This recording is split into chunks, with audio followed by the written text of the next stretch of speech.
भारतीय कंपन्यांकडून रशियाचा 3 कोटी बॅरल तेल खरेदी. अमेरिकेनं तात्पुरती मुभा दिल्यानंतर तातडीनं तेल खरेदी. रशियानं कच्च्या तेलाचे भाव वाढवल्यानं $2 ते $8 प्रति बॅरल जास्त दरानं विकत घेतलं. भारतीयांना तेल खरेदीसाठी अमेरिकेच्या परवानगीची गरज नाही. भारत रशियाकडून तेल खरेदी सुरूच ठेवणार, सरकारी सूत्रांची माहिती.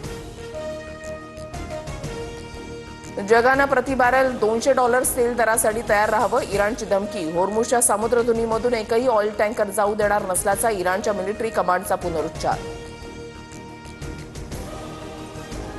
जहाजांनी होर्मुझ युद्धाच्या आगीमध्ये आता बाजारातून इलेक्ट्रिक इंडक्शनही आउट ऑफ स्टॉक. इंडक्शन शेगड्या संपल्या.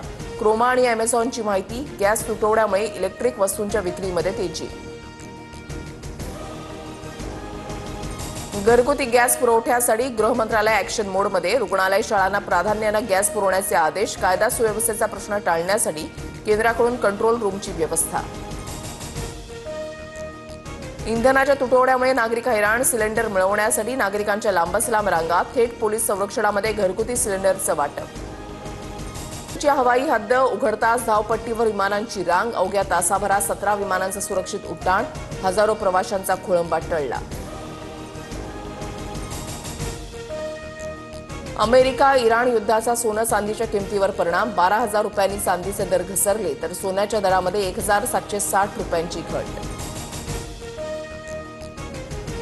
शिवसेना पक्ष आणि चिन्हाबाबत सुप्रीम कोर्टामध्ये आज सुनावणी. सरन्यायाधीश सूर्यकांत यांच्या खंडपीठापुढे सुनावणी होणार.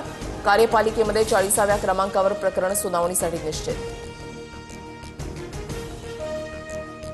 देशाच्या जीडीपीमध्ये महाराष्ट्र आघाडीवर. महाराष्ट्र वेगळा देश असता तर जगातील 30वी मोठी अर्थव्यवस्था ठरला असता.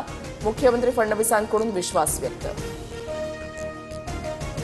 आवाजी मतदानानं लोकसभा अध्यक्ष ओम बिर्ला यांच्या विरोधातील अविश्वास प्रस्ताव नामंजूर. अध्यक्ष कोणत्याही पक्षाचे नाही तर तर सभागृहाचे असतात. शहांचा हल्लाबोल. गदारोळानंतर लोकसभा उद्यापर्यंत तहकूब.